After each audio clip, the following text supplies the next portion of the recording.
So this week on Rostrum Roundup, Adam heads down to Grandpa's shed to retrieve some tools of yesteryear. Peter tries to reignite our passion for smoking. And I'm heading over to Paris with a whole lot of antique copperwares. Over to you, Adam.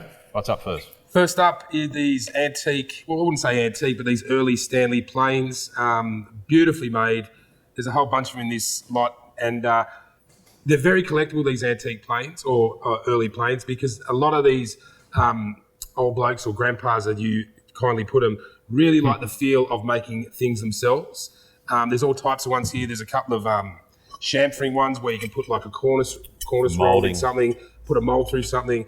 There's a big one where you can take some heavy duty stuff, as well as another separate moulding one. Now, they're all very collectible. They're all in very, very good order. The blades are still sharp on these.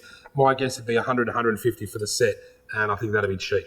Right, you won't find them at Bunnings, will you? No, you won't. No, it's all electrical. Yeah, take a finger off at the same time. Peter, what have you got? Well, my first object is a pair of ashtrays, war-inspired with a couple of lovely aircraft. But now we like to repurpose them. Now they can be pin dishes or nut dishes, if you like. Nut bowls. I'd go nut bowls rather than pin nut dishes. bowls, need a nice pair. Bit more masculine, I think.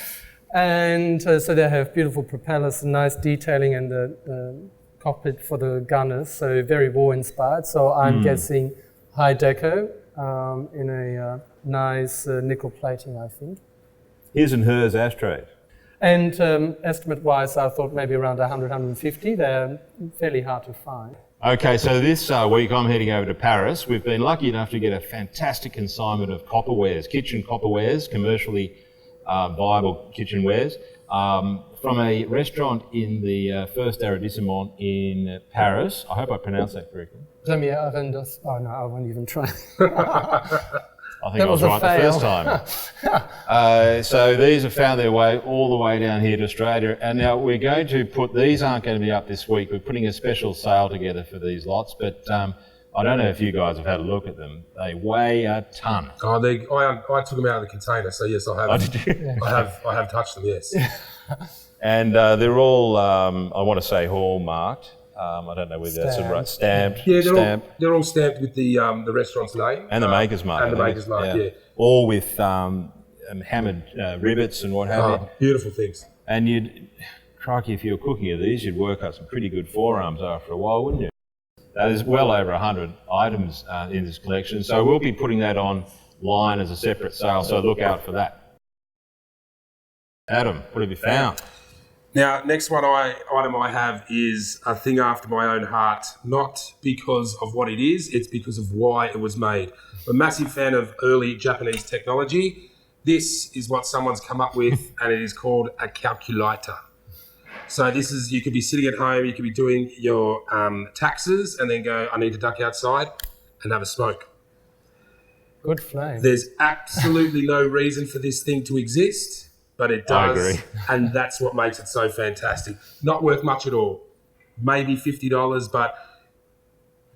How does the calculator work? Calculator works. It's got a calculator. It's got calculator time. You can put an alarm on it. You think, oh, handy. It's 6:30 in the morning. I need my need first a cigarette. There we go. Okay. Next. Right. So for me, then again, I've picked something this week from a shelf lot. Or group lot, and the best article out of that was this pewter tankard, which is actually in an 18th century style, but made during the Victorian period, and given away as a sporting prize for the Exeter College. But what intrigued me partly was that it's for a handicap race.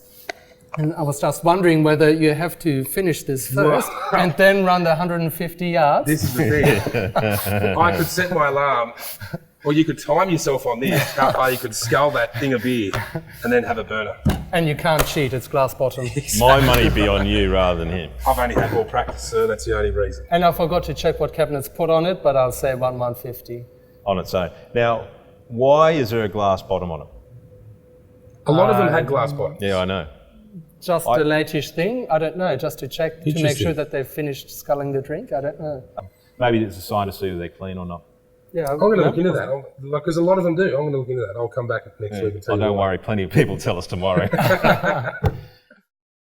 I've I've got this fantastic Fowlerware pot. Now, Fowlerware, who are, it's an Australian-owned company, which is great, and from the 1830s or so, and it's still in production, as we all know. But they're famous for making basins, toiletry basins, toilets, kitchen items as well. I'm not sure what practical use you'd have for it today. Esky. Fill it with ice. We're back There's to no hole in it. There's no drainage hole. We're back to the beers and cigarettes, are we? Yeah, we are. Yeah. It's that sort of way. What's your money? 150, 180. Sound all right? Yeah, that's a very tight range. Yeah, he's good. He's done it before. My last one is an early Bugaboo, for lack of a proper description, but it's the early kids pram, the collapsible, foldable timber kids pram. Totally dangerous thing. Like, you wouldn't put a kid in it these days. The thing would fall apart. But it's a good looking thing that look good with your favourite teddy bear or doll or something sitting in the corner of the room. And I know us three blokes, we all have them. Mm-hmm. It's good little thing. It's probably from the 1940s, maybe early 50s. It's in very good order. And like I said, it's a good little thing. Nice little fold-up thing as well. Yeah. Throw it in the back of the Holden. Right in the back of the ute, yeah. That's right. Yeah. Money? $50. Peter, what have you got next? Lastly, I have picked a restoration project. A lovely sort of turn of the last century cedar chest of drawers. But unfortunately, it's had probably one of those renovations during the 60s and 70s, where someone sadly painted it all in grey. My old man was like that. His colour was Mission Brown. Mission Brown. Oh, yep. Well, I'm glad it's not Mission Brown. But it's a good piece. It's cedar. It's very difficult to find in this tall, narrow, tall format. And I think it's still easy enough to reverse what's been done to it. I would say as a restoration project, probably around the $100 mark. Sure. Fair enough. My last item will be this lovely timber ship or yacht. And I've noticed, I just recently noticed before I got up, it's got a hull in there you can take off. It's full of old sails in there as well. So depending on the strength of the wind, you can change the sails. But this is not a pond yacht. Technically, it's built for decorative purposes only. But gone are the times where we were able to come home and work on something like this. Unbelievable. The time and effort put into making something like this. And it's done by a good hand, right? It is. It's very good. There's all tiny little pulleys and the spinnakers will move and all that stuff. It's very, very well made. Fantastic. And it's a good size. It is a good size. It's bigger than the normal ones. That's right. But, it's a different scale altogether. Bigger is better. So, money? 2 to 3. Oh, cheap. You're being hard this time. Yeah, cheap. What's wrong? Too cheap? Yeah, 4 to 5 all day. Well, that's 9 items. Up to you whether you like them or not, ladies and gents, but everything will be on the website as of 5 p.m. tonight. That's Friday the 1st. That's a Wednesday. So we're all ready to go. See you down here Thursday or Friday. We'll just take a look and bid and track online. Good luck.